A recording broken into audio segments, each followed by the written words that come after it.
These are the top 10 teams in FIFA 22. In order, unfiltered, extra biased.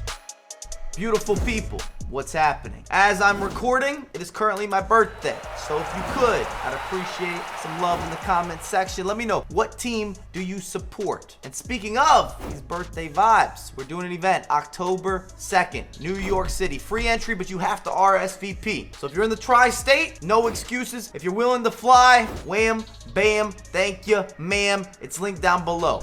DJ, open bar, FIFA tournament, prize pool, all encompassing. If you had a good breakfast, make sure to like this video. I'm just gonna start throwing out random everything on screen. We're looking at head-to-head squads.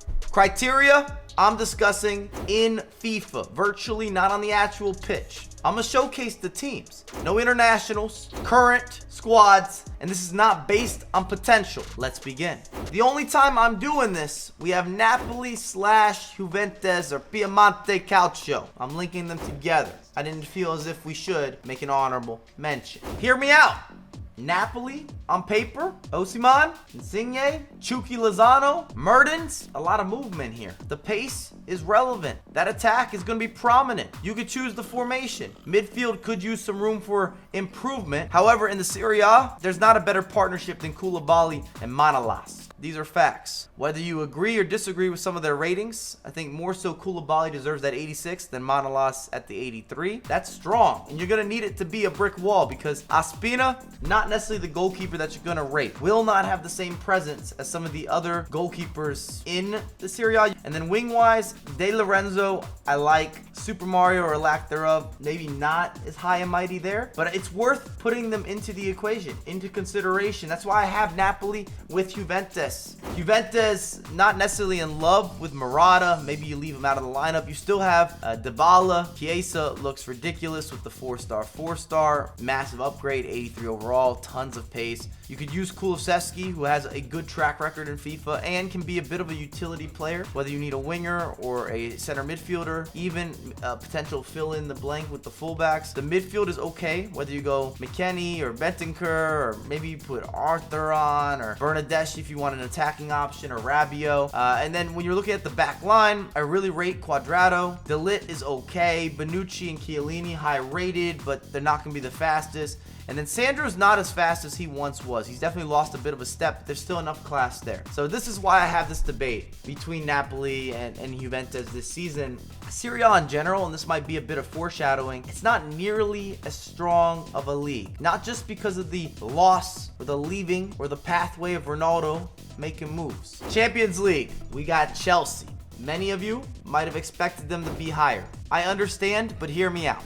Up front or even on the wings, you've got Timo Werner, the burner. Not necessarily been the best finisher. Chelsea fans might have a word. Lukaku, this is the best FIFA installment I've seen up to any point in terms of his value and impact. And because the game's a bit slower in FIFA 22, the hold-up play is prevalent. It's relevant. Conte is going to be one of the best midfielders. You've got Jorginho. You can run next to him if you like. Pulisic, more pace. Mason Mount is a bit of a strange combo player. I'm not sure what his best position is. He's not really enough to be a true number 10. Also, from a box-to-box perspective, I think there might be some concerns. You could try the pace route if you want Hudson-Odoi. You get Havertz on the pitch, big body. That's more the route that I'm leaning towards if we're going in for Mason Mount. It depends on the formation that you're playing. The reason that Chelsea is lower, or not ranked higher, I should say, throughout this top 10, is defensively, you got some concerns. Chilwell is sort of slow. Silva's too slow, so you're going to have to make some sort of move here, and then it becomes who's coming on. This is where it gets extremely debatable, and I don't love the options. I'd like to insert a disclaimer. Many of these teams are interchangeable until you get into the top 3 or the top 4. Barcelona. Offensively, you're going to be moving and grooving. Fati, Depay, Dembele. Dembele is something special. 5+5, even though he is unfortunately always injured in real life. I don't tend to gravitate towards the midfield. You're probably not going to play Busquets, so then it's a matter of who do you want to kind of put into that slot. I definitely rate and backdoor on De Jong, one of the best midfielders in the game. You're not going to play PK, so maybe Longley comes in for you. You got that potential. You got decent pace out wide with Emerson and Jordi Alba, which is helpful. Allows you for some of those overlapping runs. You could run Roberto Roberto as the other center back, which gives you at least a bit of a body type that can work in that position with an upgraded pace. But with 73 physical, it bothers me. It upsets me. So maybe you're going to take a different route with your center back. Umtiti could come on. Not the most ideal central partnership, and you don't have the midfield to support in front of some of the defenders, which is another reason that Barcelona doesn't necessarily rank as high as some of you might suggest. We're looking at complete teams, and we have to look at what we believe is going to work from a FIFA perspective. I keep stressing that because we're not talking real life. Real Madrid, shall we discuss? You see the squad, you already heard my Toni Kroos reference. You know he's getting moved. However, in this case, it's easy to move Toni Kroos. Valverde, Modric, Casemiro, that's strong. Hazard with an earned downgrade. Kareem the Dream. I wish that he had the pace, but the way that this game's working, someone like Kareem is going to be prevalent. He's going to be relevant. He's going to be impactful. He has a great body type, the skills, the finishing. I'm even conceding and scoring a lot of crosses and headers. Don't sleep on Benzema. Vinicius, he's going to have to be one of those feeders. Dribbling machine. Defensively, I like it. Between Mendy, Alaba, Militao, Carvajal, maybe there's some room for debate. Or if you want to get creative here, because we don't have any chemistry. And when I analyze or dive deeper, Valverde is qualified to be a fullback if you wanted to slide somebody else into the midfield to cover up. Or even bringing in Nacho Fernandez. But I wouldn't run him as a wing back. You've got Rodrigo, another pacey option. If you maybe want to do an interchange with Vinicius or just a different look. There's not nearly as much depth with Real Madrid this year in comparison to previous installments. Keeping the theme, La Liga. We're looking at Atletico Madrid. Somewhat straightforward, though I will say we don't have Griezmann on this squad with the current update. We need a quick patch. Not that it would shift anything dramatically, but it is what it is. João Felix, Suarez, man, that guy gets busy. Carrasco and Correa, you got a lot of pace, side-to-side, lateral movement. DePaul, Llorente looks disgusting. Absolute filth in the midfield. Defensively, you're going to have to get a little more creative. Hermoso's probably going to go to a center back role. Maybe you get rid of Savic. You could leave him if you wanted. Savic or Jimenez, your choice. Then you should bring in the likes of a Lodi and also a Versalco just to get additional speed on the wings. If anything, that's going to be the critique, is defensively, you might not love your setup. It's not that physical of a back four either. And of course, this can shift if you're playing a 3 at the back or depending on how your tactics align. But at the end of the day, you're going to need to have certain levels of chase back and recovery and players that get stuck in and make contact. And that's where Atletico, you could say you want more. Off to Germany, Bayern Munich. Boom! Lineup. Lewandowski stays. Formations allow for some different creativity and just shifts in the build-up. Serge is going to come on for me. I would probably play Sane up front, maybe even as a secondary option behind Lewandowski. You could do a switch here. I just like his pace. You could also work with Serge as that attacking mid. Koeman has got the burner, the extra burner, nitro action. Goretzka, Ruud Hullet, Kimmich, I like it. I love it. Defensively, this is where it gets kind of weird. You don't have another fullback that is really and truly worth talking about. I'm debating using Richards and then flipping him with Davies because Davies has a 4-star weak foot. And now you've got a bit of a pacier back line. Similar issue when we're looking at Atletico, not that physical. We've got a trifecta of English teams. That happens now, starting with Liverpool.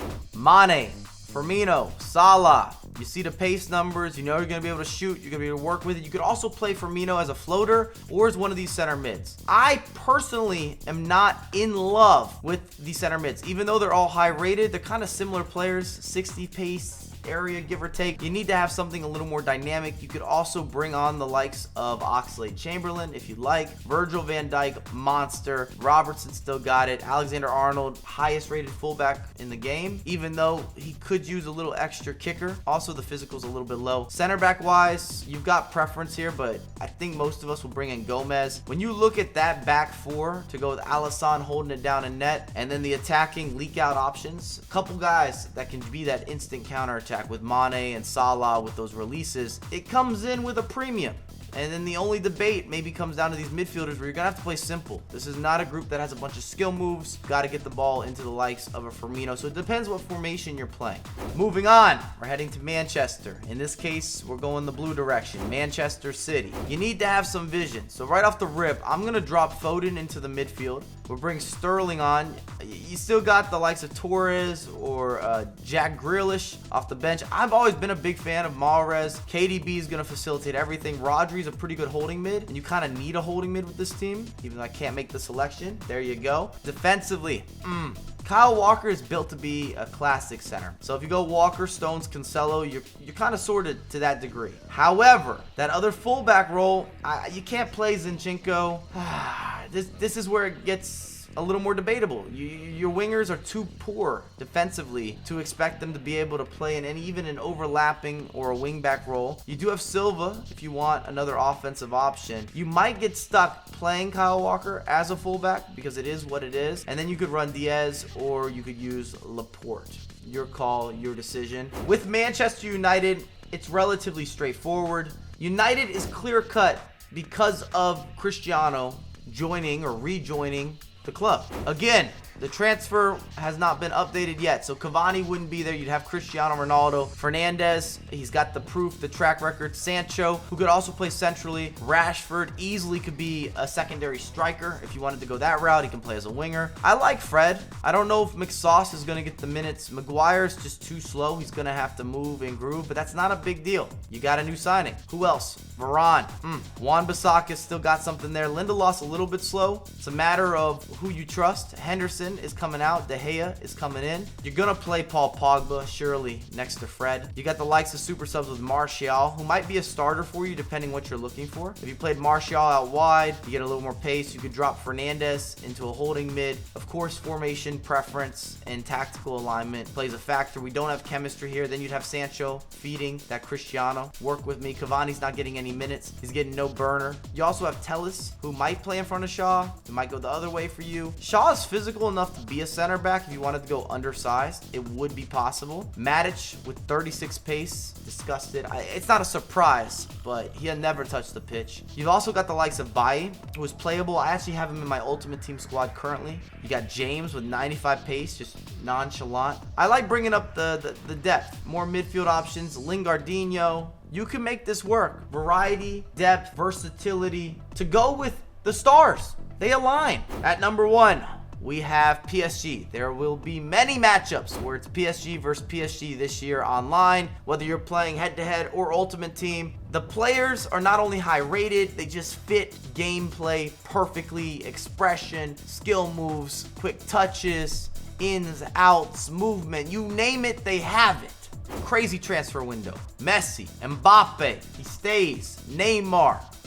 Even in the midfield, Verratti, Gay, Wijnaldum. I like all of that. You can bring in the likes of a Draxler if you want to change something. Herrera. I've always been a fan of Di Maria. Get another 5-star skiller on the pitch. Just depends on your formation preference. Defensively, Hakimi. He's going to fight for that spot as the best right back or right wing back in the game. Marquinhos, 87 overall. Ramos, new signing. He plays. Donnarumma in goal. Kimpembe.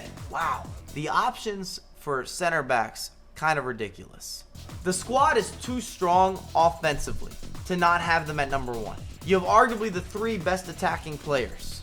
Is this a monopoly? Maybe so. Should PSG get results? Absolutely. That's my list. Do you agree? Do you disagree? Plenty of room for interpretation. Stir up the comments. Chef Dirty Mike. And remember, if you're in the tri-state area, October 2nd, come pull up. RSVP, FIFA tournament, live music, open bar. It's gonna be a beautiful thing. And I have a lot more content coming out ASAP.